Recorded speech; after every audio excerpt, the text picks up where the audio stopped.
Krishna. Rich एस्ट्रोविजन में आप सभी का एक बार फिर से स्वागत है।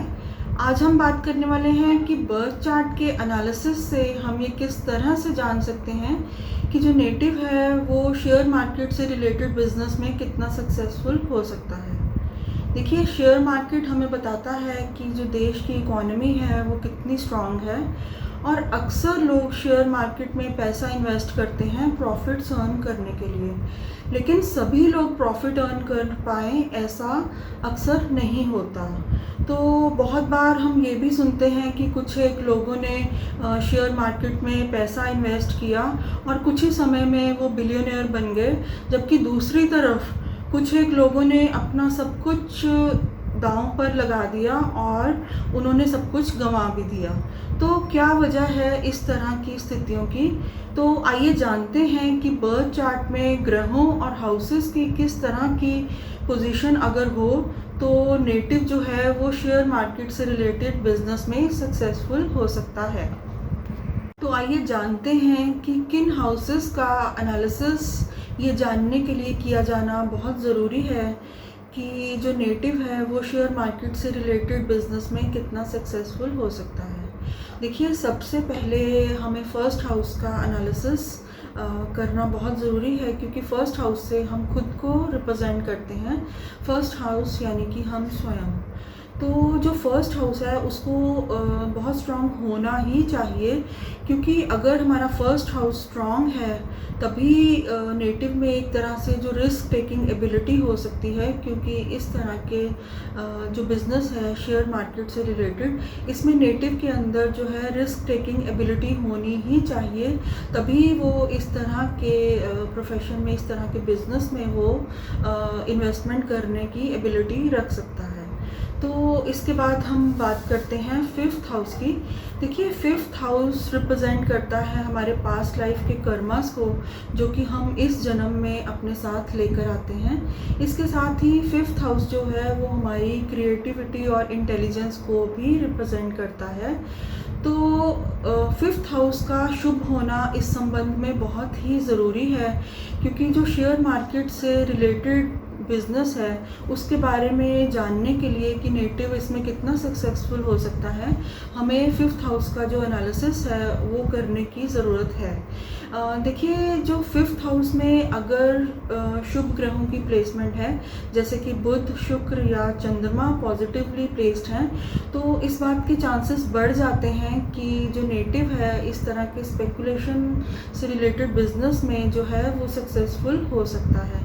इसके साथ ही हमें ये भी ध्यान रखना होगा कि हमारा जो फिफ्थ हाउस में है उसमें कौन सी राशि है, फिफ्थ हाउस में कौन से ग्रह प्लेस्ड हैं, जो फिफ्थ लॉर्ड है वो कहाँ पर प्लेस्ड है, उसके ऊपर कितने शुभ या अशुभ ग्रहों की दृष्टियाँ आ रही हैं, और जो ग्रह हैं उनकी षड्बल वाइज और डिग्री वाइज स्ट्रेंथ किस तरह की है, और इसके साथ ही क्या इन सबको दशा या अंतरदशा का सपोर्ट भी हासिल है या नहीं।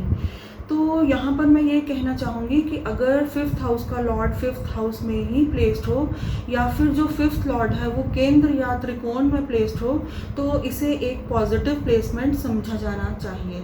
इसके साथ ही अगर जो फिफ्थ लॉर्ड है वो हमारे मनी हाउसेस यानी कि 11th हाउस या सेकंड हाउस में प्लेस्ड है, तो भी ये एक पॉजिटिव प्लेसमेंट है इस तरह के स्पेकुलेशन से रिलेटेड बिजनेस में सक्सेसफुल होने के लिए।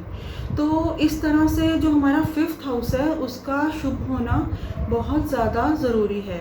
इसके बाद हम बात करते हैं हमारे 11th हाउस की, जो कि माना जाता है हमारे प्रॉफिट्स का, गेंस का और हमारे सोशल सर्कल का।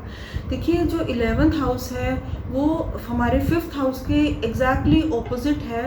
तो किसी भी प्रोफेशन में हम कितना प्रॉफिट अर्न करेंगे या नहीं अर्न कर पाएंगे, इसको जानने के लिए जो 11th हाउस है इसका एनालिसिस किया जाना बहुत ज़्यादा ज़रूरी है।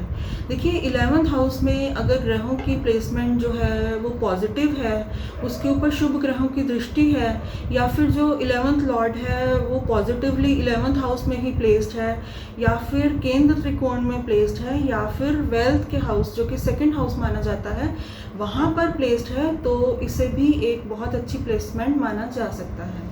तो इस तरह से हम लाइफ में कितना प्रॉफिट अर्न कर सकते हैं, ये हमें 11th हाउस की जो पोजीशन है ये हमें बता सकती है। इसके बाद हम बात करते हैं 9th हाउस की, जो कि हमारे भाग्य का स्थान माना जाता है। तो लक की बहुत सपोर्ट इस तरह के बिज़नेस में हमें रिक्वायर्ड रहती है, क्योंकि किसी भी प्रोफेशन में सक्सेसफुल होने के लिए हमें जो लक का सपोर्ट है वो ज़रूर रहना चाहिए। तभी कोई नेटिव जो है वो किसी भी प्रोफेशन में सक्सेसफुल हो सकता है। तो इस तरह से हम ये कह सकते हैं कि भाग्य का सपोर्ट किसी भी बिज़नेस में या इस तरह के जो स्पेकुलेशन से रिलेटेड बिज़नेस है उसमें बहुत ज़्यादा ज़रूरी है। तो आखिर में मैं कहना चाहूँगी कि जो हमारा सेकंड हाउस है, जैसे कि वेल्थ का हाउस माना जाता है, तो हम जो बैंक बैलेंस है उसको भी सेकंड हाउस से ही देखते हैं। तो देखिए, अगर हमारे बाकी सभी हाउसेस जिनके बारे में मैंने आपको अभी बताया है, उन हाउसेस में जो ग्रहों की प्लेसमेंट अच्छी है, उनके ऊपर शुभ ग्रहों का प्रभाव है, लेकिन अगर जो हमारा जो सेकंड हाउस है उसके ऊपर पाप ग्रहों की दृष्टि है, तो जो नेटिव है उसने भले ही कितनी अच्छी इन्वेस्टमेंट्स करी हों, कितना भी प्रॉफिट अर्न करा हो, तो अगर उसका जो सेकंड हाउस ऑफ वेल्थ जिसे माना जाता है, अगर वो वीक है, तो नेटिव अपने अर्न करे हुए पैसे को, अपने अर्न करी हुई वेल्थ को रिटेन नहीं कर पाता।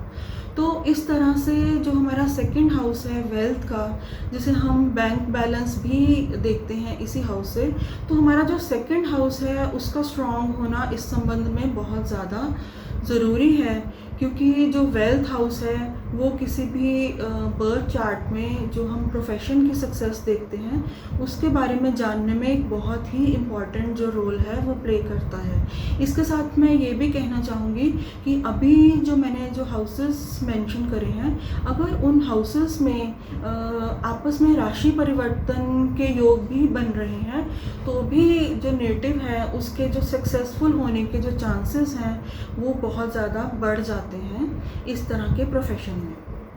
तो आइए जानते हैं कि वो कौन से ऐसे ग्रह हैं जिनकी अगर बर्थ चार्ट में पॉजिटिव प्लेसमेंट हो तो जो नेटिव है वो शेयर मार्केट से रिलेटेड बिजनेस में बहुत ज़्यादा सक्सेसफुल हो सकता है।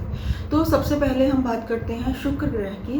देखिए, शुक्र ग्रह है जो वो कारक है लग्जरी और प्रॉस्पेरिटी का। पूरे संसार में हम जितनी भी लग्जरी देखते हैं वो सब शुक्र ग्रह की वजह से ही है। तो अगर कोई नेटिव शेयर मार्केट से रिलेटेड बिजनेस में सक्सेसफुल होना चाहता है तो उसके बर्थ चार्ट में जो शुक्र ग्रह की जो प्लेसमेंट है वो बहुत ही शुभ होनी चाहिए, तभी वो सक्सेसफुल हो सकता है। इसके बाद मैं बात करना चाहूँगी चंद्रमा की।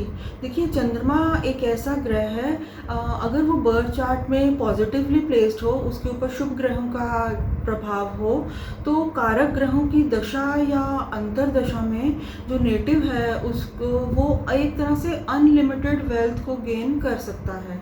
इसके साथ ही मैं ये भी कहना चाहूँगी कि जो बुध ग्रह है जो कि इंटेलिजेंस का कारक माना जाता है, उसे भी बहुत शुभ होना चाहिए और उसके ऊपर भी शुभ ग्रहों का प्रभाव होना चाहिए, क्योंकि बुध ग्रह की शुभता की वजह से ही जो नेटिव है वो अपने बिजनेस में जो सही फैसले कर सकता है और अपने प्रोफेशन में सक्सेसफुल हो सकता है।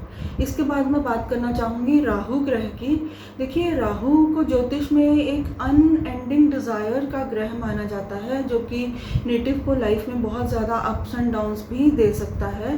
तो बर्थ चार्ट में राहु की जो पोजीशन है वो ये तय करती है कि नेटिव को किस तरह से प्रॉफिट्स या लॉसेस उसके जीवन में हो सकते हैं। इसके साथ ही जो लाइफ में हमें सडन गेन्स या जो सडन लॉसेस होते हैं उनके पीछे भी राहु ग्रह का ही एक तरह से बहुत बड़ा हाथ जो है वो रहता है। इसके साथ ही जो राहु ग्रह है वो कारक है इंटेलिजेंस का, इंट्यूशन का और क्विक विट का।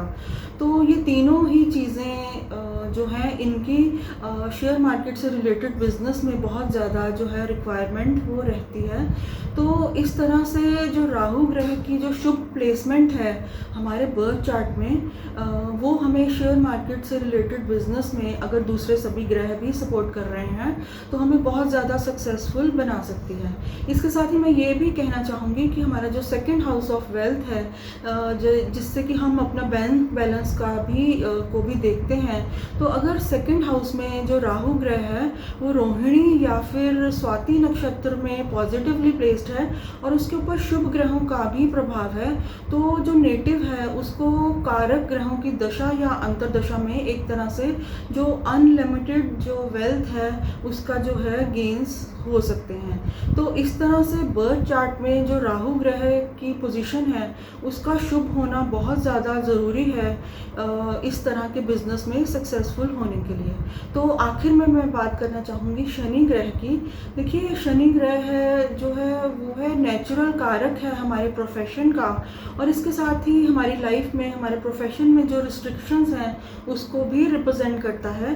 तो शनि ग्रह की हमारे बर्थ चार्ट में जो शुभ प्लेसमेंट है ये भी बहुत ही ज़रूरी है किसी भी नेटिव के लिए, अगर वो अपने प्रोफेशन में ग्रेट सक्सेस अर्न करना चाहता है। तो ये था मेरा छोटा सा विश्लेषण। तो अगर आपको मेरा वीडियो अच्छा लगा हो तो प्लीज़ मेरे वीडियो को लाइक करें, मेरे चैनल को सब्सक्राइब करें। टिल देन, हरे कृष्ण।